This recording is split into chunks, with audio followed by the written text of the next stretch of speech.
Om Swastiastu. Perkenalkan, nama saya Niputu Aya Cahya Maharani dari kelas 10 IPA 8, nomor absen 31. Hari ini saya akan menjelaskan tentang koperasi. Dimulai dari pengertian koperasi. Menurut Undang-Undang Nomor 17 Tahun 2012, Pasal 1, koperasi adalah badan hukum yang didirikan oleh orang perseorangan atau badan hukum koperasi, dengan pemisahan kekayaan para anggotanya sebagai modal untuk menjalankan usaha yang memenuhi aspirasi dan kebutuhan bersama dalam bidang ekonomi, sosial, dan budaya sesuai dengan nilai dan prinsip dari koperasi. Dengan landasan Pancasila dan UUD 1945 dan berasaskan kekeluargaan. Tujuan koperasi adalah untuk meningkatkan kesejahteraan anggota pada khususnya dan masyarakat pada umumnya, sekaligus menjadi bagian yang tidak terpisahkan dari perekonomian nasional yang berdemokratis dan berkeadilan. Nilai dari koperasi. Yang pertama itu nilai yang mendasari kegiatan koperasi adalah kekeluargaan, menolong diri sendiri, bertanggung jawab, demokrasi, persamaan, berkeadilan, dan kemandirian. Yang kedua, nilai yang diyakini anggota koperasi yaitu yang pertama ada kejujuran, kedua keterbukaan, tanggung jawab, dan kepedulian terhadap orang lain. Prinsip koperasi. Yang pertama yaitu keanggotaan bersifat sukarela dan terbuka. Yang kedua, pengawasan oleh anggota diselenggarakan secara demokrasi. Yang ketiga, anggota berpartisipasi aktif dalam kegiatan ekonomi koperasi. Yang keempat, koperasi merupakan badan usaha swadaya yang otonom dan independen. Yang kelima, koperasi menyelenggarakan pendidikan, pelatihan bagi anggota, pengawas, pengurus, dan karyawannya, serta memberikan informasi kepada masyarakat. Keenam, koperasi melayani anggotanya secara prima dan memperkuat gerakan koperasi dengan bekerja sama melalui jaringan kegiatan pada tingkat lokal, regional, nasional, dan internasional. Yang ketujuh, koperasi bekerja untuk pembangunan berkelanjutan bagi lingkungan dan masyarakat melalui kebijakan yang disepakati oleh anggota. Jenis-jenis koperasi. Menurut Undang-Undang Nomor 17 Tahun 2012, jenis-jenis koperasi adalah sebagai berikut. Yang pertama itu koperasi konsumen. Koperasi konsumen adalah koperasi yang menyediakan barang-barang kebutuhan sehari-hari. Kegiatan utama di koperasi ini yaitu membeli dan menjual kembali barang atau jasa. Jadi koperasi sini berperan sebagai distributor antara produsen dan konsumen. Yang kedua itu koperasi produsen. Koperasi produsen adalah koperasi yang menyelenggarakan pelayanan di bidang penggandaan barang produksi. Pada umumnya, koperasi ini beranggotakan pengusaha kecil seperti UMKM, yaitu usaha mikro kecil dan menengah, dengan menjalankan kegiatan pengadaan bahan baku dan penolong untuk anggotanya. Yang ketiga ada koperasi jasa. Koperasi jasa adalah koperasi yang menyelenggarakan usaha yang bergerak di bidang jasa. Contohnya jenis koperasi ini adalah koperasi angkutan dan koperasi listrik. Yang keempat ada koperasi simpan pinjam. Koperasi simpan pinjam atau koperasi kredit adalah koperasi yang menyediakan usaha simpan pinjam yang melayani anggotanya.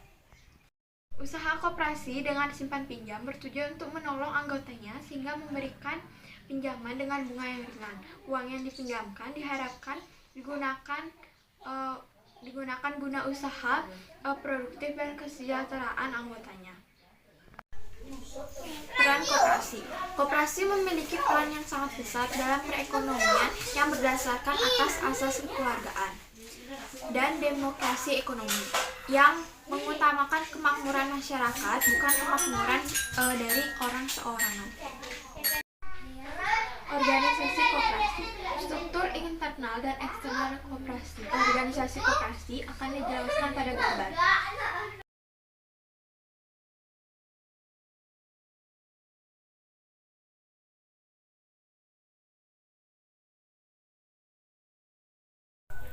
Yang Selanjutnya, modal koperasi. Modal koperasi ada dua. Yang pertama ada modal internal atau dari dalam. Yang pertama itu ada simpanan pokok. Simpanan pokok adalah simpanan yang dibayarkan selama 1 kali saat mendaftar sebagai anggota koperasi dan tidak dapat yang besarnya sudah ditentukan. Simpanan ini tidak bisa diambil selama masih menjadi anggota koperasi. Yang kedua ada simpanan wajib. Simpanan wajib adalah simpanan yang dibayar setiap bulan dengan besaran yang sudah ditentukan. Simpanan ini tidak bisa diambil selama masih menjadi anggota koperasi. Yang ketiga ada simpanan sukarela. Simpanan ini bersifat sukarela. Begitu pula dengan jumlahnya. Simpanan ini dapat diambil kapan saja. Yang terakhir ada dana cadangan. Dana cadangan adalah bagian dari SHU atau sisa hasil usaha yang tidak dibagikan kepada anggotanya. Jumlahnya sesuai dengan kesepakatan saat rapat anggota. Modal eksternal yang pertama itu terdiri dari hibah. Hibah adalah pemberian dari pihak lain untuk koperasi. Hibah dapat berupa uang, lahan, atau barang-barang modal. Yang kedua itu pinjaman. Koperasi dapat meminjam modal dari pihak lain, misalnya bank, untuk memenuhi kebutuhan modal. Yang terakhir itu sumber lain yang sah. Sekian penjelasan dari saya. Selanjutnya akan dijelaskan oleh teman saya. Om Swastiastu, saya Manayu Amanda Pratian Dewi dari kelas 10 MIPA 8 absen 34. Saya akan menjelaskan tentang perangkat koperasi. Jadi, perangkat koperasi ini dibagi menjadi 3. Yang pertama itu ada rapat anggota, yang kedua ada pengurus, dan yang ketiga ada pengawas. Di rapat anggota dibagi menjadi 3. Yang pertama itu ada wewenang rapat, yang kedua ada tata cara rapat, dan yang ketiga itu ada rapat anggota luar biasa. Lalu di pengurus itu dibagi menjadi 4. Yang pertama itu ada ketentuan pengurus, tugas pengurus, wewenang pengurus, dan tanggung jawab dan kewajiban pengurus.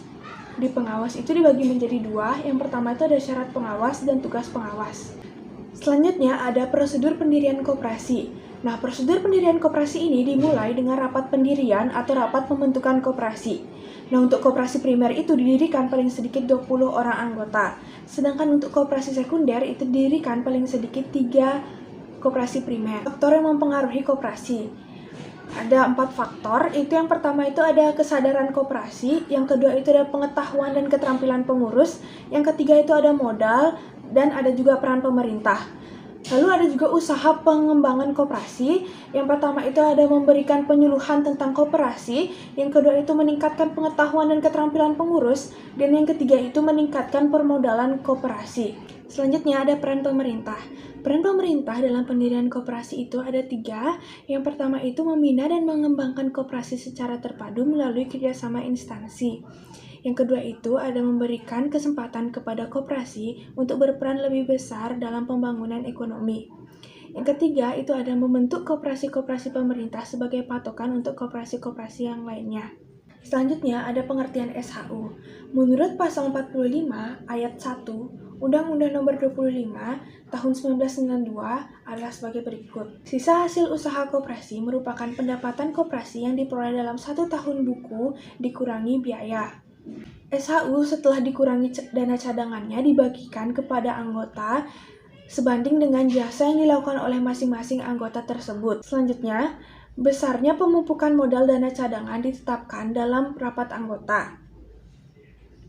Selanjutnya, penetapan besarnya pembagian kepada para anggota dan jenis atau serta jumlahnya itu sudah ditetapkan oleh rapat anggota yang pastinya sesuai dengan AD atau ART koperasi. Selanjutnya, besarnya SHU yang diterima oleh setiap anggota itu akan berbeda-beda karena tergantung dengan besarnya partisipasi, modal dan transaksi anggota terhadap pembentukan koperasi. Lalu ada semakin besar transaksi atau usaha dan modal anggota dengan koperasinya, maka semakin besar SHU yang akan diterima. Selanjutnya ada informasi dasar. Informasi dasar dalam perhitungan SHU anggota diketahui sebagai berikut. Yang pertama itu SHU total koperasi pada 1 tahun buku. Yang kedua itu bagian atau persentase SHU anggota. Yang ketiga itu ada total simpanan seluruh anggota. Yang keempat itu ada total seluruh transaksi usaha atau volume usaha atau omset yang bersumber dari anggota. Yang kelima ada jumlah simpanan per anggota. Yang keenam itu ada omset atau volume usaha per anggota. Yang ketujuh itu ada bagian atau persentase SHU untuk simpanan anggota. Yang kedelapan itu ada bagian atau persentase SHU untuk transaksi usaha anggota. Selamat pagi Pak Guru. Di sini saya akan menjelaskan materi pembelajaran yang telah dibagi oleh kelompok saya. Sebelum itu, izinkan saya untuk mengaturkan panganjali umat. Om Swastiastu. Perkenalkan, nama saya Inyoman Agus Kusuma, nomor absen 13 dari kelas 10 MIPA 8. Nah, di sini saya akan menjelaskan bagian-bagian materi yang saya dapatkan. Bagian materi yang saya dapatkan ada 5. Yang pertama ada istilah informasi dasar, yang kedua rumus pembagian SHU, yang ketiga SHU per anggota, yang keempat SHU per anggota dengan model matematika, dan yang kelima prinsip-prinsip pembagian SHU. Nah, di bagian materi yang pertama yaitu istilah-istilah informasi dasar.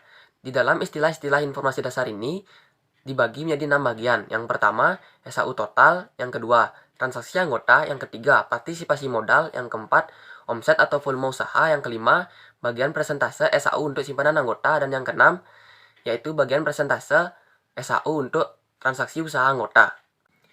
Yang pertama, SHU total.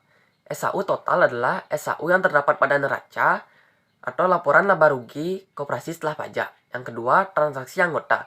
Transaksi anggota adalah kegiatan ekonomi jual beli barang atau jasa antara anggota terhadap koperasinya. Yang ketiga, partisipasi modal.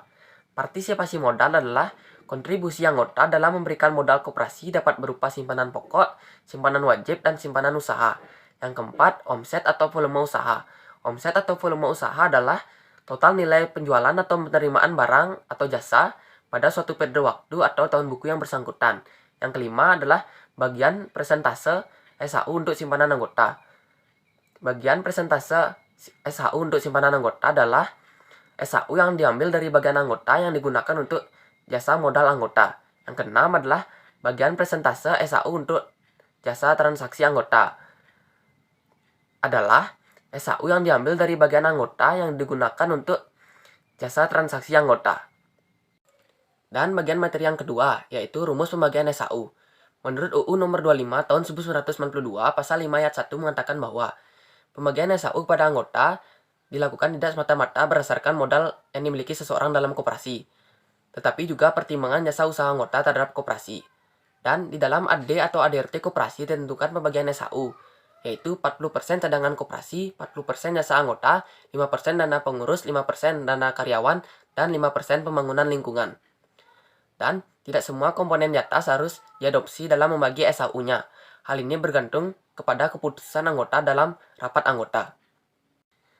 Dan bagian materi yang ketiga yaitu SHU per anggota. SHU per anggota dapat dituliskan dengan rumus sisa hasil usaha anggota sama dengan jasa usaha anggota ditambah jasa modal anggota.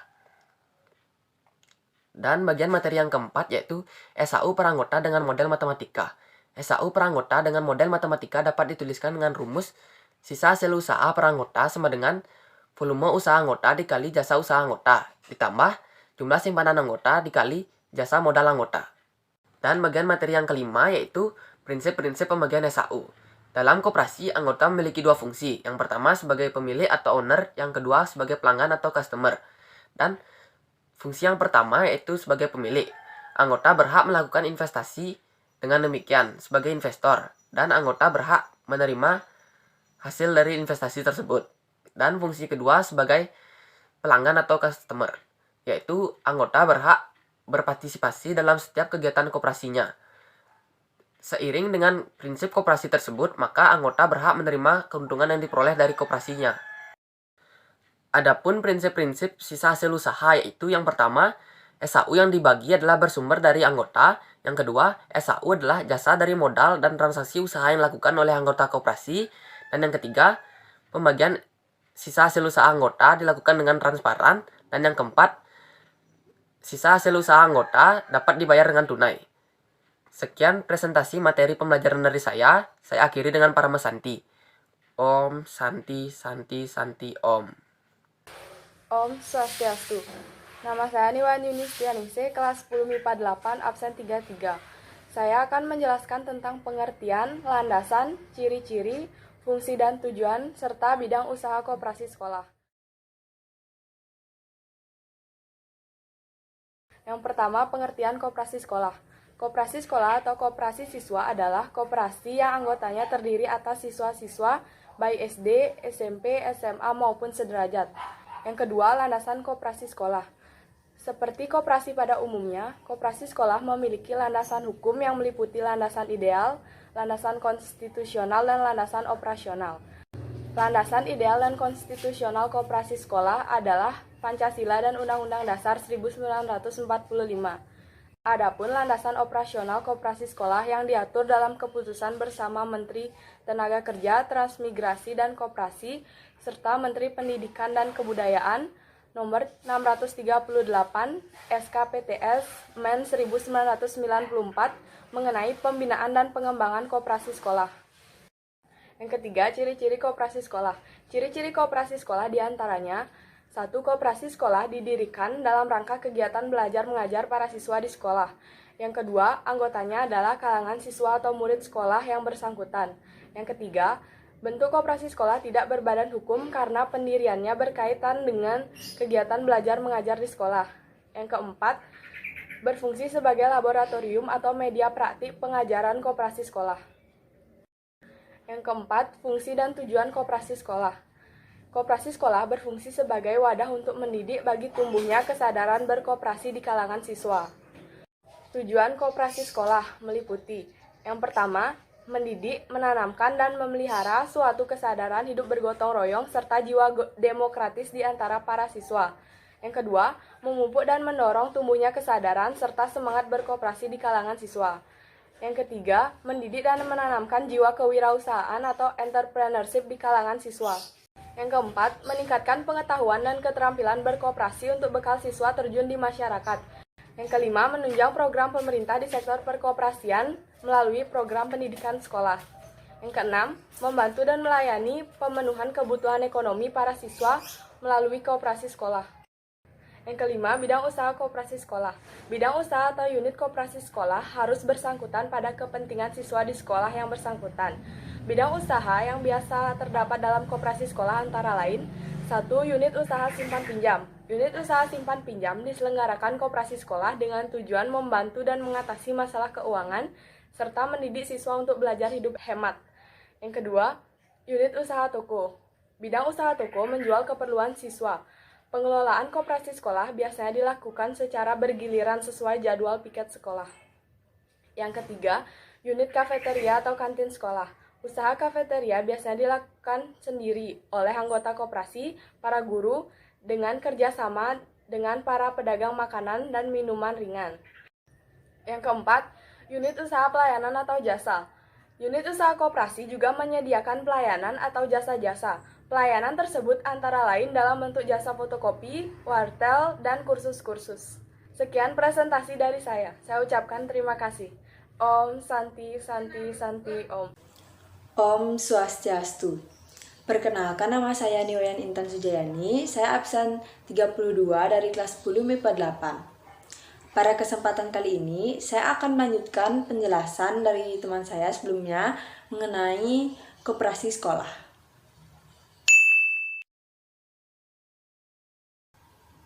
Materi selanjutnya yaitu cara mendirikan koperasi sekolah. Dalam cara mendirikan koperasi sekolah dibagi menjadi 4 tahapan. Tahapan yang pertama yaitu tahap persiapan, yang dimana rencana dan program pendirian koperasi sekolah disosialisasikan oleh para guru kepada para murid dan kemudian dibentuk panitia yang bertugas untuk menyelenggarakan rapat pembentukan koperasi sekolah. Tahapan yang kedua yaitu tahap pembentukan. Dalam tahap ini diadakan rapat resmi antara kepala sekolah, para guru, dan beberapa perwakilan siswa. Yang ketiga yaitu tahap pelaporan atau pendaftaran.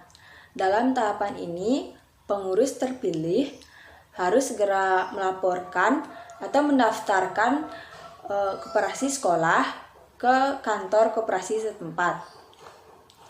Tahapan yang keempat yaitu tahap pengesahan. Dalam tahapan ini, permohonan pengesahan ditujukan kepada Direktorat Jenderal Koperasi tingkat provinsi setempat, dan setelah persyaratannya terpenuhi, maka sekolah akan memperoleh surat tanda pengesahan. Materi berikutnya yaitu perangkat organisasi koperasi sekolah. Kegiatan manajemen koperasi sekolah dicapai dengan menggunakan seperangkat organisasi yang meliputi rapat anggota, pengurus dan manajer, serta badan pemeriksa. Perangkat organisasi yang pertama yaitu rapat anggota. Rapat anggota menjadi kunci keberhasilan dan juga memegang kekuasaan tertinggi dalam organisasi koperasi sekolah. Rapat anggota merupakan unsur dalam manajemen koperasi sekolah karena koperasi sekolah merupakan badan usaha milik para anggotanya. Hal tersebut sesuai dengan prinsip demokrasi yang merupakan asas koperasi. Perangkat organisasi yang kedua yaitu pengurus. Pengurus merupakan bagian eksekutif dari koperasi sekolah. Pengurus berasal dari anggota yang dipilih melalui rapat anggota dan menerima wewenang untuk mewakili anggota-anggota lainnya dalam pengelolaan koperasi sekolah. Perangkat organisasi yang ketiga yaitu badan pengawas atau badan pemeriksa. Badan ini bertugas untuk mengontrol dan mengawasi para pengurus dalam menjalankan tugasnya. Selain dari ketiga unsur pokok tersebut, dalam manajemen koperasi sekolah biasanya juga terdapat unsur penunjang berupa badan penasehat, pembina, dan juga pelindung yang berada di bawah kepala sekolah dengan beranggotakan guru-guru yang bertugas untuk menunjang jalannya kepengurusan koperasi sekolah. Kemudian, ada pun unsur dari struktur organisasi koperasi sekolah sebagai berikut. Materi yang terakhir yaitu modal koperasi sekolah. Dalam modal koperasi sekolah terdapat dua jenis modal. Yang pertama yaitu modal sendiri dan yang kedua yaitu modal pinjaman. Modal yang pertama yaitu modal sendiri. Modal sendiri meliputi A. Simpanan pokok, yaitu simpanan yang dibayarkan pada saat masuk menjadi anggota koperasi. Yang B yaitu simpanan wajib, yaitu simpanan yang dibayarkan secara berlanjut pada waktu tertentu. Yang C yaitu penyisihan atau cadangan sisa hasil usaha. Kemudian yang D yaitu dari sumber lain, misalnya seperti sumbangan. Modal yang kedua yaitu modal pinjaman. Modal pinjaman meliputi A. Pinjaman dari pihak lain seperti koperasi lain, B. Pinjaman dari bank atau lembaga keuangan lainnya, dan yang C yaitu bantuan dari pemerintah. Baik, sekian penjelasan materi dari saya. Terima kasih atas perhatiannya. Mohon maaf jika ada salah-salah kata. Akhir kata saya tutup dengan Parama Santi. Om Santi Santi Santi Om.